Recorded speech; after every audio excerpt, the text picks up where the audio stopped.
Good afternoon, ladies and gentlemen. Welcome to Citizen A, the platform where we speak truth to power. I just came back from swimming. I had to do one or two things. The swimming went well, 62 laps. I need to keep that going because it helps my chronic pain. Doesn't solve it, but it helps. 62 laps and hydrotherapy, steaming and sauna, just to try and keep the heat in there, keep it, supple and not stiffen up completely. We need to look at the implications of the US removing Nigeria from the religious freedom violators list. Let's listen to what Arise News said, and then we can discuss that in detail.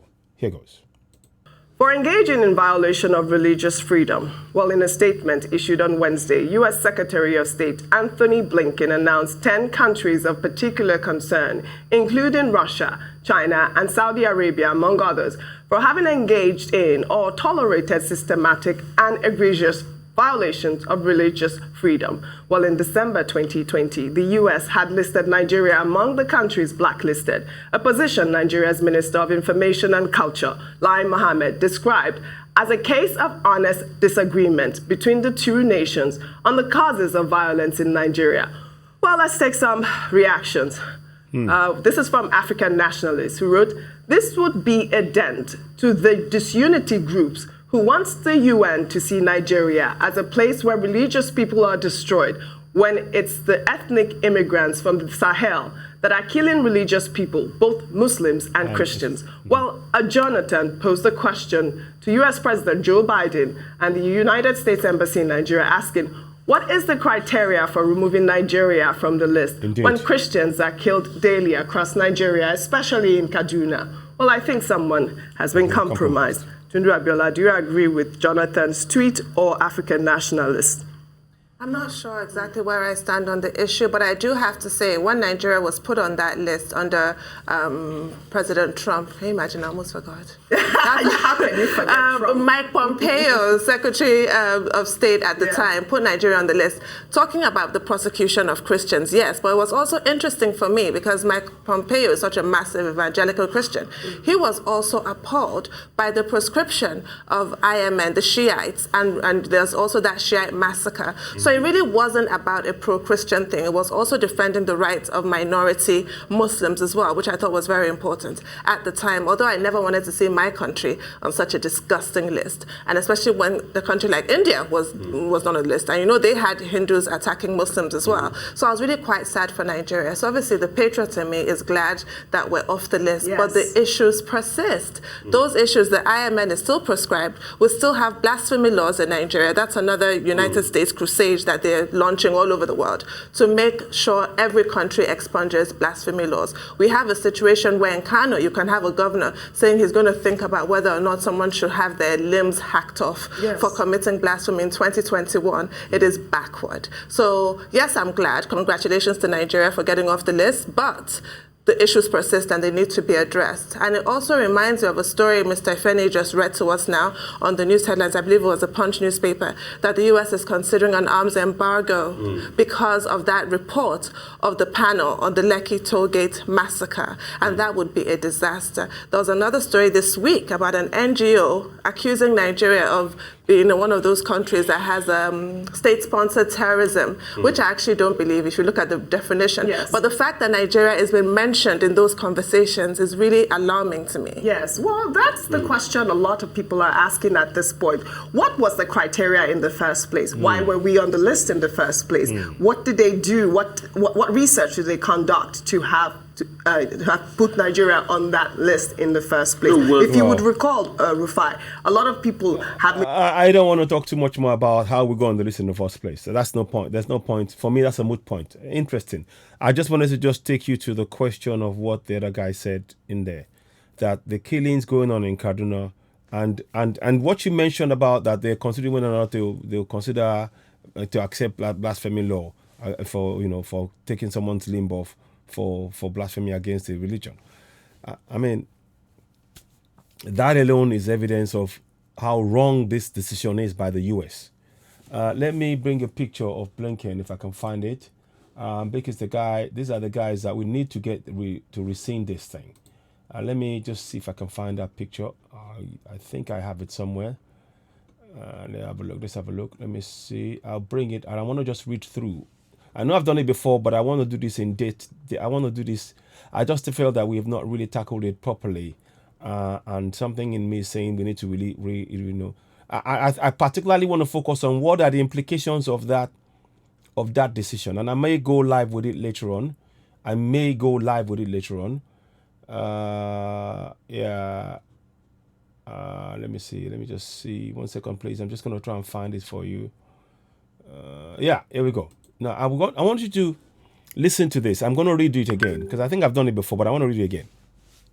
It says here, the United States, under Secretary Blinken, the guy to the right of Buhari, has, have removed Nigeria from the list of religious violators, even as it blacklisted Russia, China, and 8 other countries as countries of particular concern for having engaged in or tolerated systematic, ongoing, and egregious violations of religious freedom.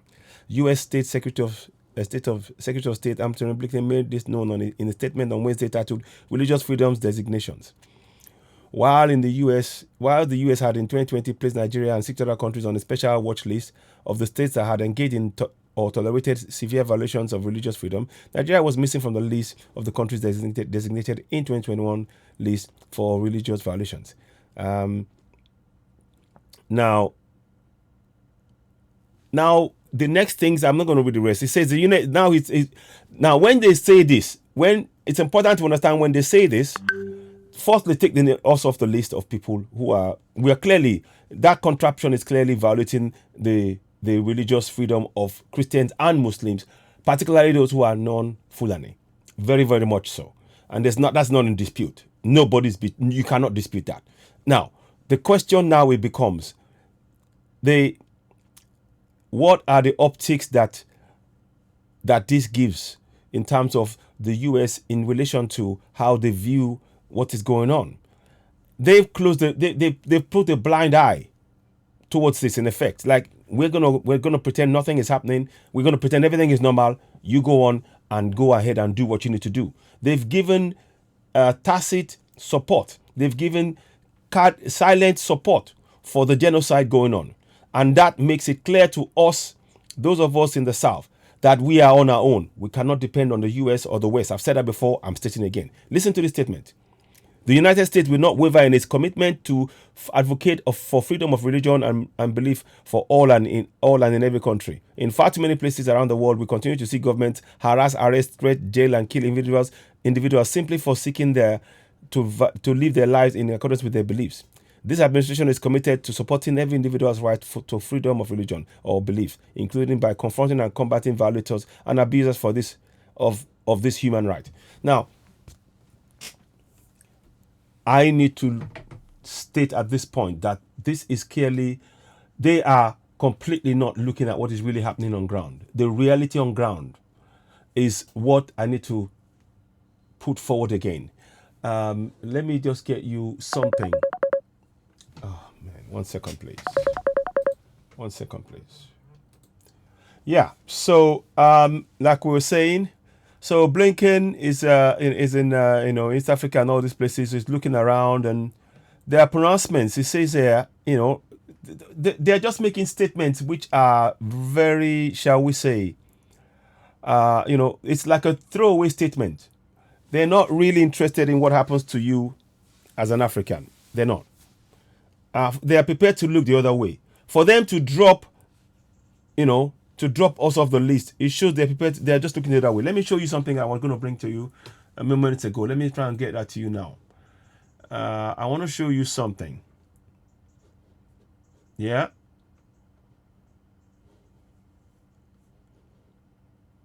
Now, this, in contrast to him doing that, this is August 2021.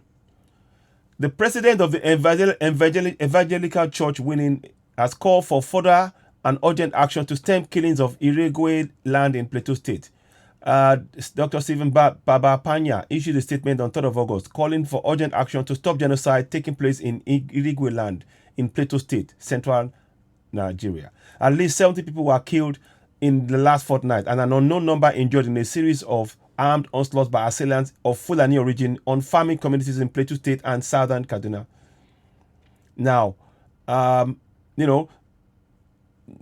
list is going on. In a statement, Reverend Dr. Baba Panya lamented that the last 2 weeks, especially from the 2nd of July, 23rd of July to 2nd of August, have been the worst nightmare for the predominantly Christian Irigwe ethnic group who are indigenous to Basa local government area in Plateau State and to Kaura local government area neighboring southern Kaduna. So you can see now. So Blinken, this is what we want you to look at. Blinken and US, this is what you are blatantly ignoring. And this is communities, Christian communities in southern Kaduna, in Plateau. So we have to view what the US is doing is they're shutting their eye to this ongoing genocide, as stated by Reverend Dr. Baba Panya. Now, at least 15 villages were destroyed, over 400 houses burned down, including churches and an orphanage. Around 20,000 people were displaced, and thousands of acres of farm crop deliberately destroyed in spate of attacks on Basa local government area. The main town of Jebu, Miango, and its surrounding villages such as Pachudu, Petenvie, Nchetahu, Tafingana, DTV, Zaura are completely burned down and displaced.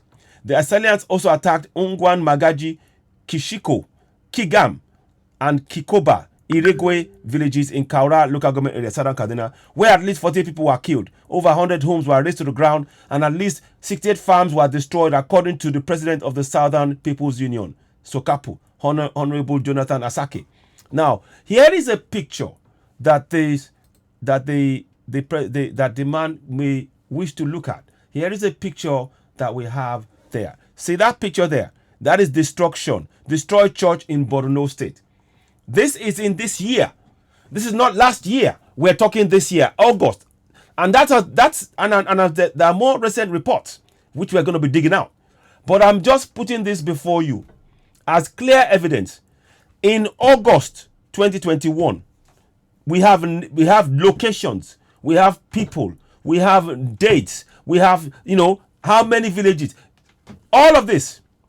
So when we are talking, when Secretary Blinken and the US are turning a blind eye to this, what that tells us all is this: we are on our own. We are on our own. Look at the date on this thing again. This is the 7th of August 2021, right? Look at the date in which they've just come up and do this. November 2021. Are you telling me that between August and November, it has suddenly stopped? You can look at the date on there, you see? 17th of November here. See that? You see? And the date on the church is, of course, 7th of August. Can you see that? So, ladies and gentlemen, this is the result. The action that the US have done now will mean that they are saying it's okay. The implication of what the US have done is there will be more killings. There will be more killings and more displacement of Southerners of our land. Christian Southerners of our land. Christians and Muslim Southerners. They will be displaced off our land in the South. So I just want to reiterate again. I call on all Southerners, Yorubas, Igbos, Middle Beltans, to begin to protect and defend themselves. There is no US or UK or anybody outside the country coming to save us. We must save ourselves. That is why I'm bringing this broadcast. I'm just showing you the reality. Now, I'm not going to read any much more because it's painful. But that report, the fact that the US deliberately are ignoring these scenes like such as I'm showing you, tells us that they're not interested in anything other than our resources. And we must defend ourselves as Southerners. And ladies and gentlemen, I'm going to leave it there. I just really, it's actually quite, I don't want to just talk and talk. I want to be very, very precise. Here are the steps we need to take. I urge everybody, pray as Southerners. Pray for unity, strength, wisdom, and unity of the South. So I'm going to put this here. So I'd love you all to pray. So as Christians, pray. As Babalawo, pray. As Muslim people, pray. Now, pray for what? strength, wisdom, and unity among all Southerners to be able to confront the Fulanis, because nobody else is going to do it for us. So our focus now is to look for, set up vigilante groups across all our communities right now and begin to defend ourselves in any way we can. And those of us who are abroad, when we can, hopefully we can interject and help as much as we can. But what right now, the killings will not stop, because the US and in fact the entire UN, United Nations, they've decided to look the other way. They're not interested in saving lives of Southerners. They are in it because of the interest of the resources that we have in our land. So it's very, very important that everybody who's getting this message, I'm urging all Christians, all Babalawo people, all Islamic people to pray together. Southerners, all Southerners who are Christian, who are Islamic, who are Babalawo, please all pray together for strength, wisdom, and unity of the South against the Fulani oppression. And we pray that God, the Most High, gives us the power to defeat them and chase them off our land. We're tired of being killed in our land. So we need to work together. And we pray that we succeed. Ami, Ashe, Amen. So we are asking for you all to do that. There is a lot of work. We need people to raise the level of awareness that we have the right to go for self-determination in the meantime. But all the while, first thing first, the only people that can say anything are those who are alive. We need to do everything in that we can possibly do to save the lives of every single Southerner from here. Our task is to save the life of every single Southerner against Fulani aggression, against rape, against torture, against destruction of our crops. So that's what we need to do. I don't think I'm going to say much more. I'm going to share this broadcast. As ever, when you get it, please do leave a comment, make comments, and I just want to talk about this. The fact that Secretary Blinken and the US decided they've looked the other way. And I've just shown you, this is in August this year. What I'm showing you, not that, I'm going to come back. What I'm showing you is in August this year. That picture is in August this year. I don't know if I've actually got it done. 1 second. I think I want you to actually know the real impact of that picture. So I'm trying to, 1 second please. So that's it there. Let me just do something. Okay, 1 second.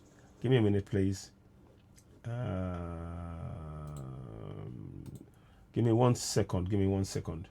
Just want to just do this as best as I possibly can, because sometimes I want you to really get the feel of what is really going on, and get to get really focused on, for us to collectively focus on this, because what is going on is nothing short of genocide. It is genocide what is going on, and we need to address it. 1 second, please.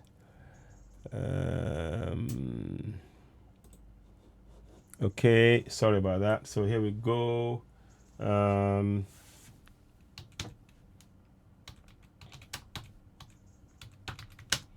So you will see come up in a minute. You will see come up in a minute, because I wanted to get a proper measure of what's going on. Now, here we go. Now, so that is it. So you can see now you can get a proper context. So they burned down churches, and this is what the Fulani terrorists, bandits, aka Fulani terrorists, this is what they're doing right across the whole of the South. We need to work together as Southerners, and we have to pray as Babalawo people, as Christians, as these Muslims, Southerners. Pray for strength, wisdom, and unity to be able to defeat the bandits, aka Fulani terrorists, and chase them off our land. In the end, nobody else is coming to do for us. We must take on that task. Ladies and gentlemen, you're watching Citizen A, the platform where we speak truth to power. We only deal in one currency, truth. We are the Sorosoke generation. We provide you with, we provide evidence to back up what we're saying. Ladies and gentlemen, when you get the broadcast, please share, and share. Thanks for watching. You're watching Citizen A, the platform where we speak truth to power. Before I go, one more thing. Please, I'd urge you all to also go and join Nina's, subscribe to them, and make sure that we get the message out there. We want as many people to retweet. Go and write, go to Twitter. On Twitter, go to Secretary Blinken, and I'll show you how to do that in this broadcast again, so you can see, and type in, we demand that the US rescind that order where they gave that dropped Nigeria off the list of religious violators. So let me just do this in the meantime. Okay. I think you may hear it.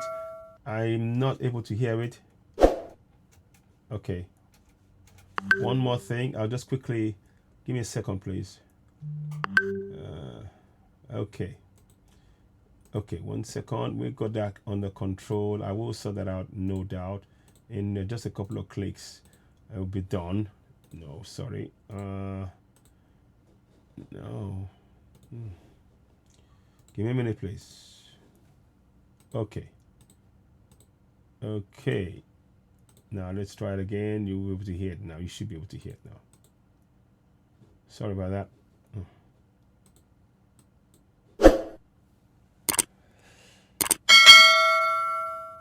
Okay, so ladies and gentlemen, you're watching Citizen AY. Please subscribe to Citizen AY on YouTube. And it's very important. Right now, I am blocked on Facebook for a whole month until probably January 2022. I'll be blocked until January 2022. So I'd ask you to please subscribe to Citizen AY on YouTube, and that way I can be able to give you information, because I cannot go live on YouTube and on Facebook. I cannot go live on Facebook. So you would really be doing us a favor by spreading the message. When you get this message, share it across all platforms and inform people to encourage them to support and join Citizen AY on YouTube. As I will be doing a lot of broadcasts at various times and giving updates as and when we get it. So thank you for watching. You're watching Citizen AY, the platform where we speak truth to power. Thank you and goodbye. Please do share, and share. Thank you and goodbye.